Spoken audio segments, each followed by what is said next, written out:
Good afternoon, Margaret. Hi there. How are you? Fancy meeting you here. Yeah. Well, for those of us that are joining, or those of you that are joining, my name's Brady Schwab. I'm the Chief Growth Officer. I'll be pinch hitting for my partner, Jen Cheney, today. So you got the B squad, but that's okay. We'll make this great. Margaret, thank you for making some time for all of us. And we've learned a little bit about you in the intro to the meeting, so we have some of that background. But wanted to talk a little bit about something that's, I think, near and dear to all of our hearts, and is always a great place to kind of start. And that's mission, vision, and values. And we'd really curious to hear in your own words. When you think of mission, vision, and values at Right at Home, what do you think of? And how does it kind of guide your leadership of the organization?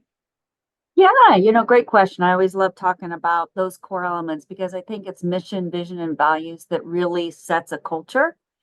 And I think Right at Home as a brand, as a whole, as a global brand, apart from others, is that culture that's created. And so when I think about our mission to improve the quality of life for those that we serve, when Alan Hager started that mission back in 1995 with the first original Right at Home office, and then started franchising that in 2000 to now today, sitting here in May of 2024, that mission has stayed true. And I think as individuals engage with our brand at whatever level it may be, whether an individual franchise owner engaging with somebody that's already in the business, maybe a client that's received services from Right at Home, someone that's worked underneath the brand, I'm hoping that they feel that living and breathing every single day because we truly are very, very passionate about how do we improve the quality of life for those that we serve. And when we say that mission, it really brings in our core values and kind of our guiding principles of being authentic and accountable and approachable and have integrity and drive collaboration because we want to create an experience with our brand that's like nothing else. Because when you think about a service model business, right? Our product is actually the experience that we're creating. And so when we say improve the quality of life for those we serve, it doesn't just mean the clients that we get the privilege of taking care of in local communities. It's their families, it's the caregivers and the office staff that the individual franchise owners will hire and train and give them meaningful jobs in the workforce. But from a corporate office perspective, when we say that, we're also thinking about our franchisees, right? We're always thinking about how do we help our franchise owners build a sustainable, profitable business? Because we know that you have to have a sustainable, profitable business to be in business. And that is the way in which we can live out our mission. So to me, it's a holistic kind of view. And something that is core to our foundation is this whole concept of our mission, our values, and the things that we hold near and dear around our guiding principles. Hopefully that answers your Well, question. yeah, great answer. And I can speak a little bit from my window of getting to work with you. As a sophisticated executive, obviously you're all about the numbers, but one of those key metrics that you talk about so often is how many lives have we touched, and charting that progress. So I think it's really consistent with that vision, and talking about it's really important. So I love that. I'm curious, you helped mold and live out these values every day at Right at Home. But in the last year or so, you've assumed the role of the HCAOA president, and would love to hear a little bit both about that experience and kind of how that role impacts and influences the industry at large. But also curious how the values of Right at Home, you've taken those to this new role, and what that's like in that experience. Yeah, so loaded question. So I'll see if I can remember to hit all those elements. Let me I talk. can review them. That's okay. My Okay, okay. seven stage questions here. So, yes, I have the absolute honor and privilege to serve this year as the president of the board for our national association, the largest association tied to home care, and that's the Home Care Association of America, or HCAOA. And I think it's really interesting to understand the history. So back when Alan started the company, he started an association in conjunction with a couple other people in the industry. And it was a National Private Duty Association, or NPDA. And then over the years, it transformed into now what we know as HCAOA.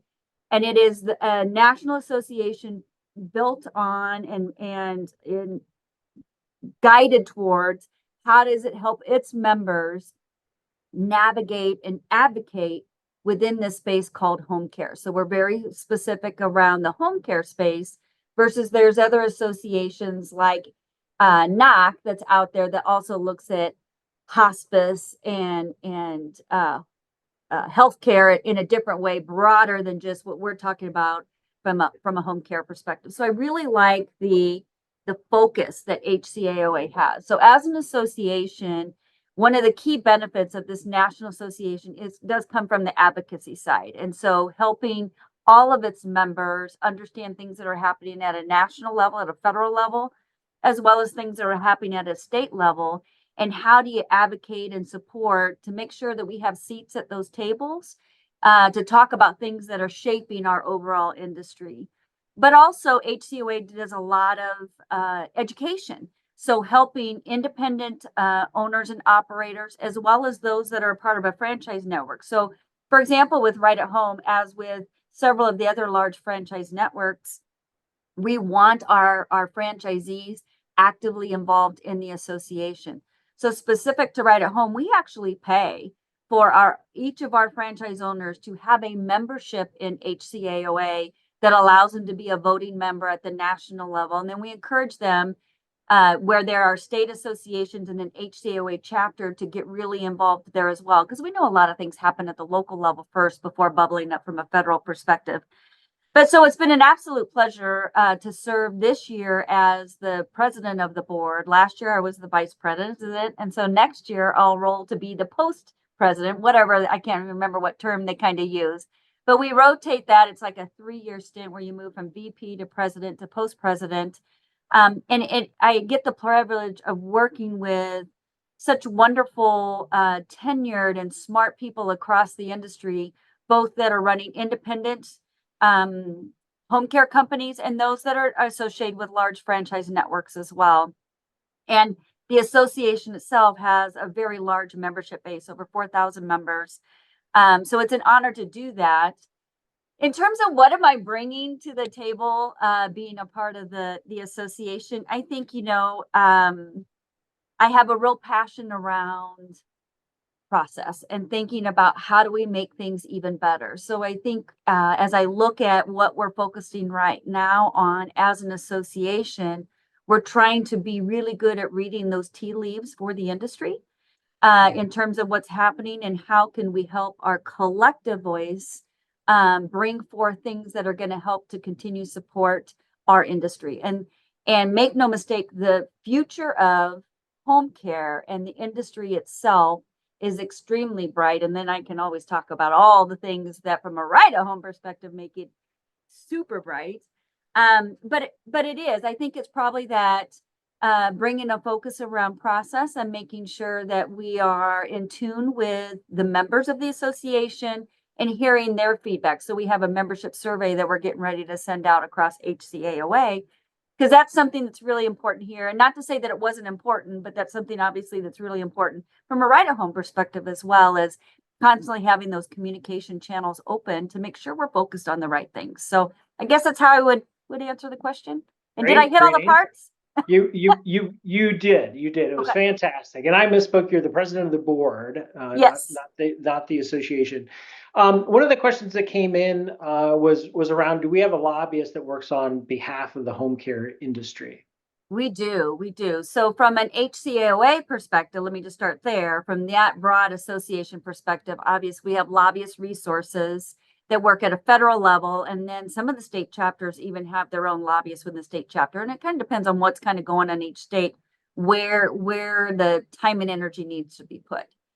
When we talk about right at home specifically, we also have a lobbyist that we're connected with. And then we have a team member within our organization, Doug Robertson, that We have coined him DC Doug because he is our conduit to our lobbyist that is in DC every day. And Doug does go to DC often as well, and is very influential, active in the VA subcommittee of HCAOA, and has been really instrumental for the entire industry in really getting an elevation of the reimbursement rates that come through the VA, because the VA is obviously a great payer source for some of our services, but also a great way in which we can serve those individuals that have served our country. So it's just, it's a wonderful way in which we can be part of that, and also have obviously a reimbursement rate that makes it where you can actually do that, and it's a sustainable rate that allows you to provide the service. So we advocate from a brand perspective and the things we need to do, but then being active in the National Association, leveraging also the lobbyists there. And quite frankly, as an industry as a whole, home care is a very collaborative type industry. And while, yes, we have competitors that we're sitting next to at conferences and whatnot, there's so much business out there, and we really do elevate everybody when we do have that collective voice from an advocacy perspective. Yeah, I coming from outside the industry here over the last couple of years, it really is refreshing how that degree of collaboration and wanting to pull together for the greater opportunity. Of course, there's competition and everybody's wanting to differentiate and elevate, but there's an awful lot of partnership as well, which is really nice. Yeah. So I'm curious. We talked about a couple different lenses and perspectives that you operate on. One is leadership at the corporate level for Right at Home. One is leadership within the industry, and then I know you're always looking through things from the lens of the franchisee. How do you, when you think about the importance of having a strategy, how do you think about it across those three lenses? Yeah, I think any business, if you don't have a strategy, if you don't kind of know where you're headed, then you're just going to be kind of surprised, right, of where you arrive to. So you could do the hockey analogy of, you need to know where you need to skate toward, where the puck's going to be. And I say that as if I know hockey, and I really don't, other than probably I'm saying, and I've watched a couple games and have no idea the whole dynamics of it. But strategy, I think, gives you vision, right? It gives you a purpose. It gives you a direction to go to. And so certainly from a Right at Home perspective, we're very dialed in to having a set strategy and knowing where are we going to put our time, energy, and treasure in order to move things forward. And we build out our strategy. So when I stepped into the CEO role back in 2022, we went into our strategic planning that summer. And we built out a 3-year plan. And some may say, well, why 3 years? Why not 5? Why not 10? Why not 1? And 3 just felt like the right kind of time frame. 3 years out is fuzzy enough that it feels like a stretch, but not so fuzzy. 10 years with everything changing so quickly in our industry, and not just our industry, lots of industries, I think. I always say things will never move as slowly as they do today, right? 10 years is too far out. 1 year would be too short, right? That you've got to be able to think. So we landed on this 3-year plan. And to build that plan, though, we went through what we called listening sessions. And that was going to our franchise network and having different opportunities and ways in which we could hear from our franchise owners that are in the field every day, running their business in their local markets. What are you seeing? How are you reading what's happening, not only in your local community, but as you think about the industry? So we did lots of listening sessions there. And then we have what we call a strategic leadership council, or what we refer to as the SLC. And that's made up of representatives throughout the franchise network that get voted into these positions. So we take the US and break it up into 4 or 8 regions, and then each one has an elected individual that can serve on the council for 2 years, and then they can re-up for another 2 years. But they also bring a voice. And so we did actual strategy sessions, working sessions, brought them all here to Omaha and did facilitated sessions to, again, think about our strategy. We did the same thing with our corporate staff to try and get as many different perspectives. And then we went outside. I should say we also did with our board. So the board that supports our Right at Home network. And then we went outside to experts, and we went back to our founder, Alan Hager. And so with all of that information, then culminated into this 3-year strategy. And so then in setting that strategy in 2022, we set out clear objectives and goals of the things that we wanted to move. And no strategy is 100% perfect. So we've had to do some pivots as we've been executing in 2023. We've pivoted some things coming into 2024. We keep refreshing it, but we're keeping that 3-year kind of vision alive. I think that gives the organization this whole direction. It allows us to know where we're going from to where we're going to. And it gives it's actually a motivating kind of factor. So when I think about the association and being on HCAOA, that too, that strategy development that then feeds into budgeting and everything else that you need to do, gives you that vision of where you want to go. And with that, you can chart a path to get there. It may not be a perfect path because you'll ebb and flow as things change. But without that, you really are kind of either just saying status quo, and that's not a healthy place to be for any business. It's just sit back on its laurels and not anticipate what may be coming. So I'm very passionate about strategic planning and making sure that we have some set goals and objectives. But what I love about the Right Home, which I again think speaks to the culture that you kind of let off with, is this concept of collaboration.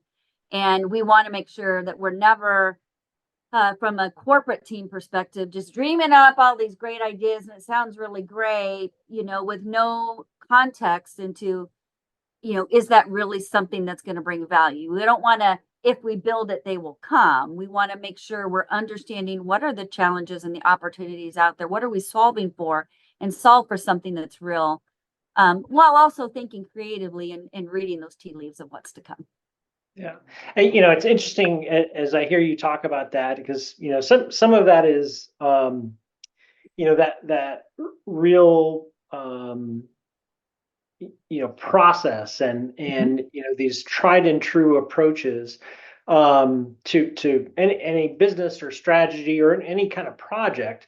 But within that, you also brought a real focus on innovation and plan failure and doing some different kind of things within the structure of this. We know the things that keep the business moving forward and keep the operations moving forward. How did you come to that conclusion, along with the rest of the team, in terms of including that, and why was it important for you? Yeah, great question. So certainly, as we were going through our planning in 2022, a recognition that things are moving really fast, coming out of, I don't even want to say the P word, but coming out of the pandemic, right? Things were different and business is different.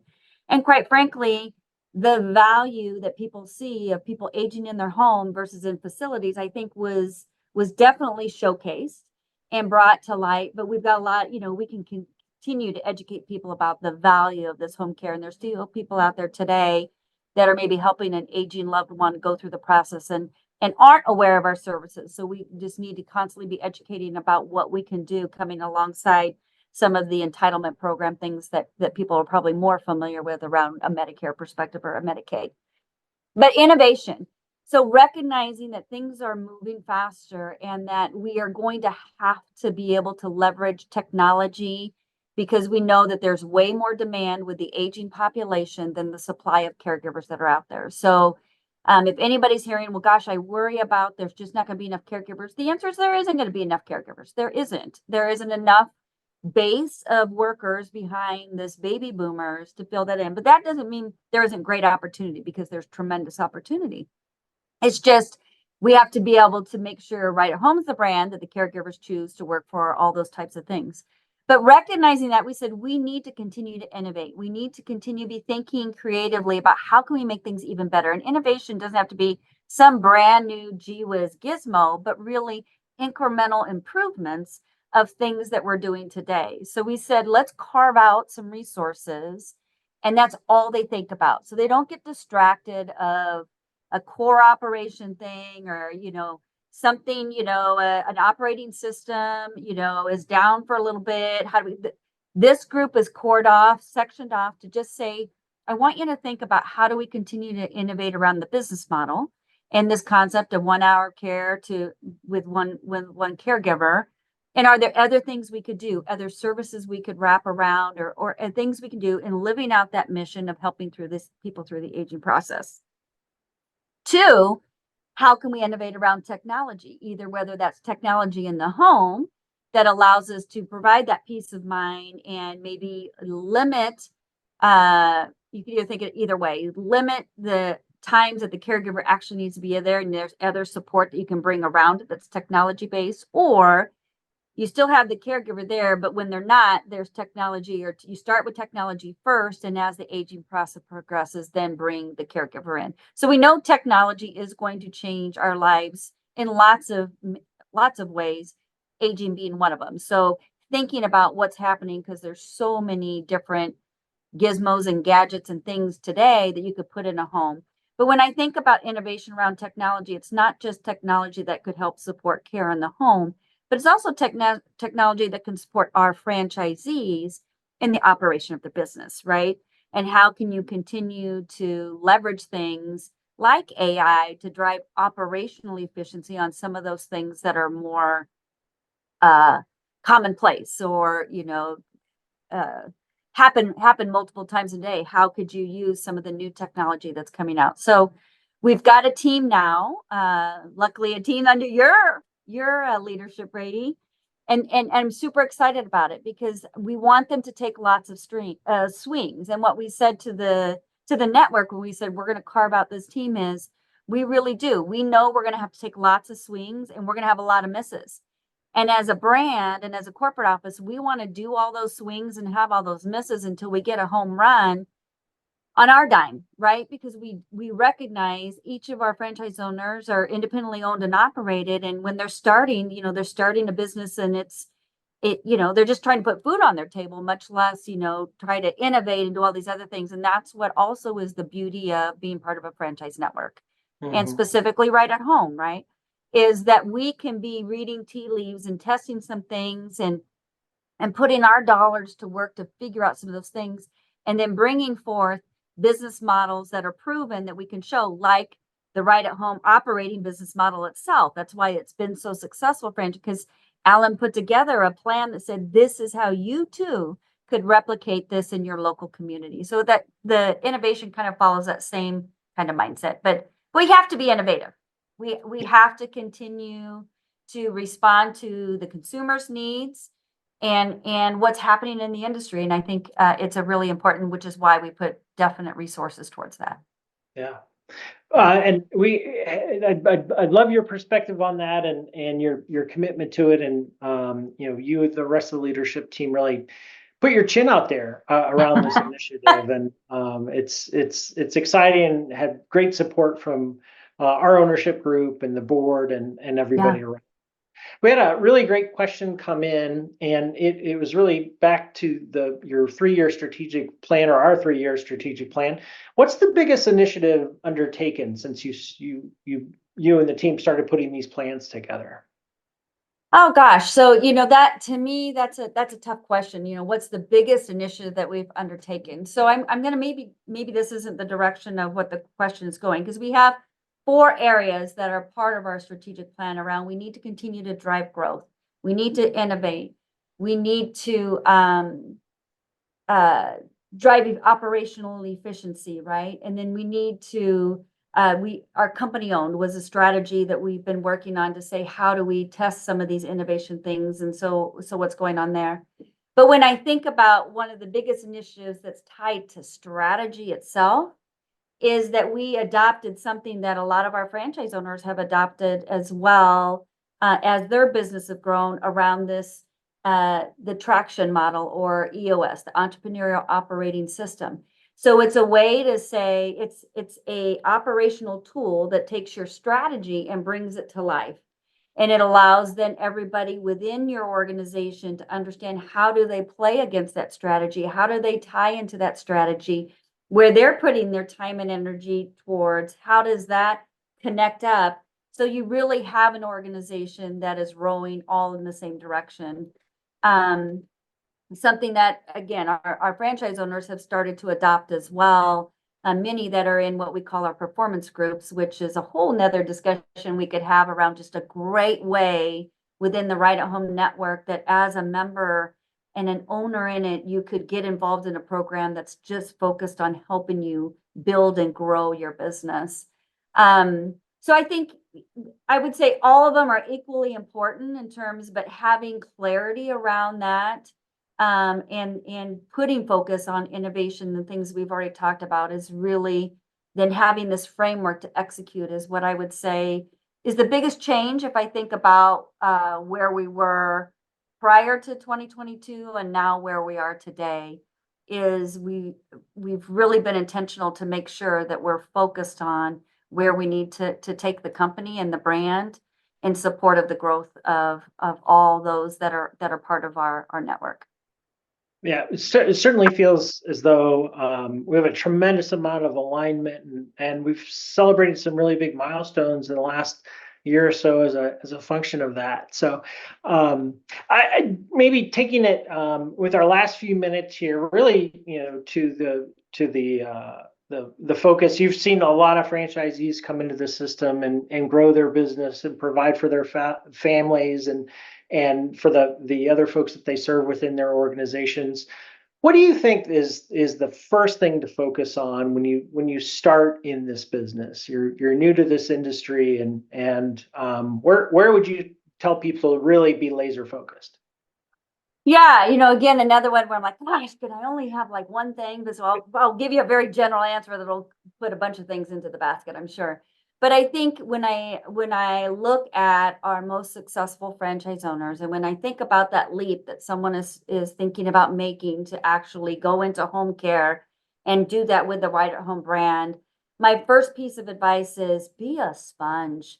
So, the minute you sign on that agreement saying, yes, I want to do this, be open to all of the best practices and the steps that we can take you through, because we've got it laid out, and it's a matter of then now just executing and being excited about it. And I know it's scary, but we're here to help with those scary parts, because it really isn't, but it's just overwhelming. And we talk a lot about, as a new owner, as you come into the network, and many times, majority of the time, our new owners coming in, they don't have home care background. They don't, maybe not even been in healthcare, much less home care.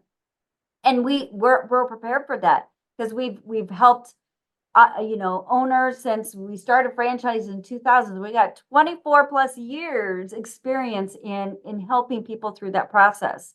But come in and be engaged, because if you're not wanting to learn about the best practices and use the processes that are put in place to help you build that business, then why in the world would you join a franchise network?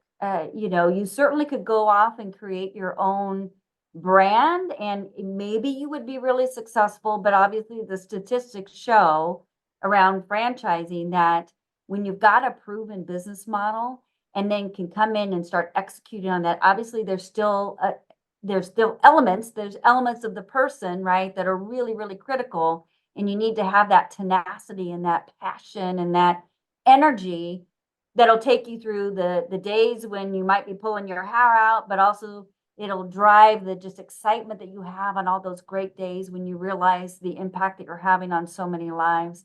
But I guess I'd sum it up with be a sponge and be really engaged. Take advantage of all the tools that are available to you.